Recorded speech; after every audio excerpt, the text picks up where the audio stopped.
एक नारी होकर भी जिस साहस का परिचय उन्होंने दिया वह अद्भुत है। इसके कारण उनका नाम इतिहास में अमर है। उन्होंने अंग्रेजों की फौज से लड़ते हुए वीर गति पाई थी। दोस्तों, आज हम बात कर रहे हैं रानी लक्ष्मीबाई की, जिन्हें झांसी की रानी भी कहा जाता है। झांसी की रानी का एक नारा उस समय बच्चे बच्चे की जबान पर रहता था। वह नारा था, बुंदेलो हर बेलों के मुख से सुनी कहानी थी, खूब लड़ी मर्दानी वो तो झांसी वाली रानी थी। लेकिन अब शायद झांसी की रानी के इतिहास को लोग भूलते जा रहे हैं। तो चलिए आज हम स्टोरी मंच यूट्यूब चैनल के माध्यम से रानी लक्ष्मीबाई यानी कि झांसी की रानी की वीर गाथा पर एक नजर डालते हैं। झांसी की रानी लक्ष्मीबाई ने भारत और झांसी की आजादी के लिए अपने प्राणों का बलिदान दिया।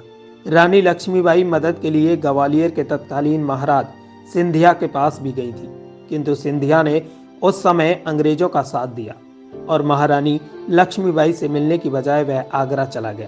अंग्रेजों को लक्ष्मीबाई के बारे में सटीक सूचना मिल गई थी और उन्होंने लक्ष्मीबाई को चारों तरफ से घेर कर हमला कर दिया।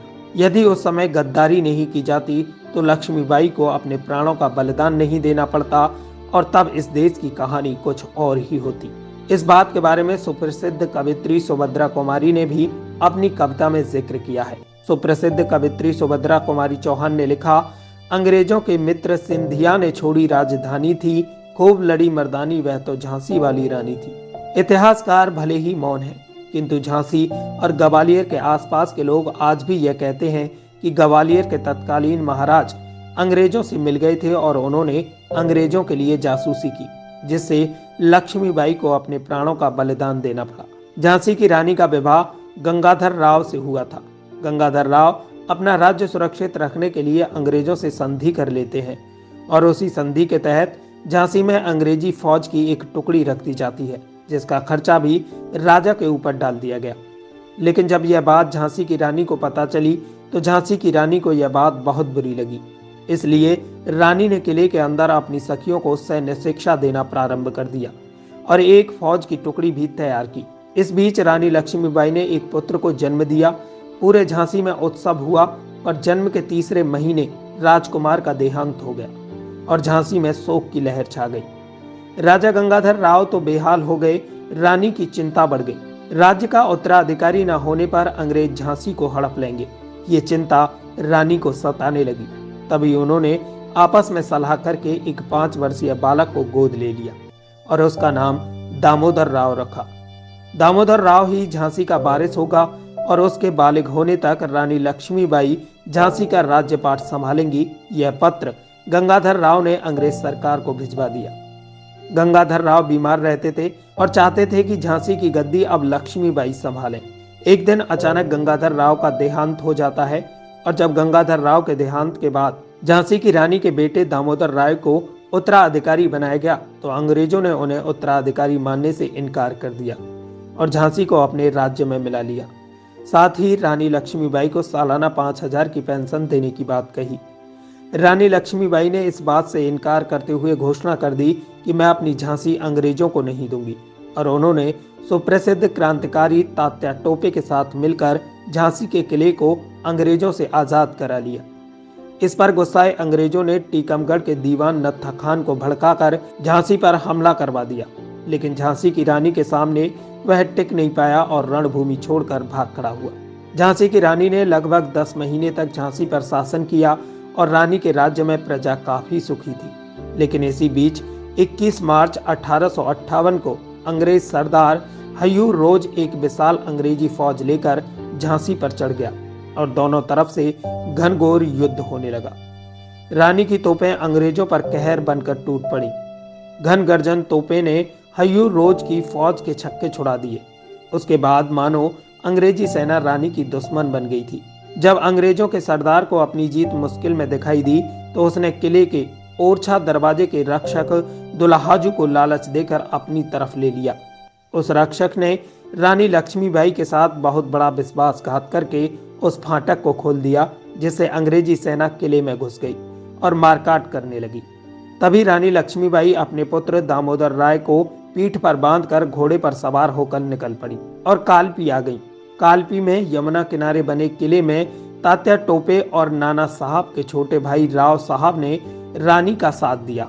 और एक छोटी सेना भी बनाई। अंग्रेजों ने यहाँ भी उसका पीछा किया और हमला बोल दिया। कालपी ने राय साहब, तात्या टोपे और लक्ष्मीबाई को बचाते हुए ग्वालियर पहुंचाया और ग्वालियर के किले पर कब्जा कर लिया। पर अंग्रेजी सेना तो जैसे रानी की दुश्मन ही बन गई थी। महारानी के ग्वालियर पहुंचते ही अंग्रेजी फौज ग्वालियर भी पहुंच गई। ऐसा कहा जाता है कि जब महारानी ग्वालियर पहुंची तो ग्वालियर के राजा आगरा के लिए चले गए और उन्होंने ही अंग्रेजों को सूचना दी थी, तभी अंग्रेजों की फौज ग्वालियर पहुंची थी और फिर दोनों तरफ से युद्ध होने लगा। इस युद्ध में रानी का घोड़ा भी मारा गया। उनकी सखियां भी वीरगति को प्राप्त हो गईं।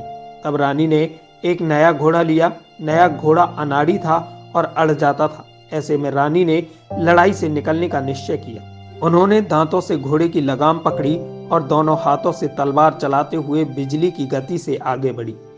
अंग्रेजी फौज ने उनका पीछा किया। रानी लक्ष्मीबाई लगभग निकल ही आई थी कि रास्ते में एक नाला आ गया। घोड़ा नया था, वह नाला पार नहीं कर पाया और वह घोड़ा वहीं पर अड़ गया।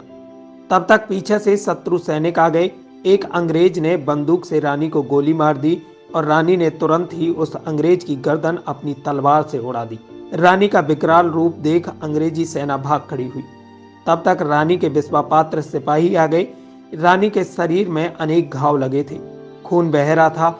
अपना अंत समय देख रानी ने सिपाहियों से कहा कि वह कुछ ऐसा करें कि उनका शरीर अंग्रेजों के हाथ न लगे, और इतना कहते हुए रानी वीर गति को प्राप्त हो गई। रानी के सिपाहियों ने रानी के शव को पास में ही स्थित बाबा गंगादास की कुटिया में ले जाकर छिपा दिया। अंग्रेज उनके शव को नहीं ढूंढ सके। बाद में रानी की वहां समाधि बना दी गई। अंग्रेजों से लड़ते हुए रानी लक्ष्मीबाई 18 जून 1958 को शहीद हुई थी। अपने देश की आजादी के लिए वह शहीद हुई थी। कवियों ने उनकी वीरता के गुण गाए हैं। कवित्री सुभद्रा कुमारी चौहान की कविता चमक उठी सन 57 में, वह तलवार पुरानी थी, बूढ़े भारत में आई फिर से नई जवानी थी, खूब लड़ी मर्दानी वह तो झांसी वाली रानी थी। रानी लक्ष्मीबाई का नाम महान वीरांगनाओं में लिखा गया। उन्होंने वह कर दिखाया जो बड़े बड़े राजा महाराजा नहीं कर पाए। यह तत्व विष्णु स्तंभ के कुतुब मीनार इतिहास में दर्ज है। हमने आपको इस वीडियो में जो बताया है वह लेखक, स्वतंत्र विचारक और वरिष्ठ पत्रकार शिवचरण चौहान के द्वारा लिखा गया है। अगर आपको यह स्टोरी पसंद आई हो तो लाइक, कमेंट और शेयर करना ना भूलें। साथ ही अगर आप रानी लक्ष्मीबाई की और भी वीर गाथा के बारे में जानना चाहते हैं तो हमें कमेंट सेक्शन में ज़रूर बताएं।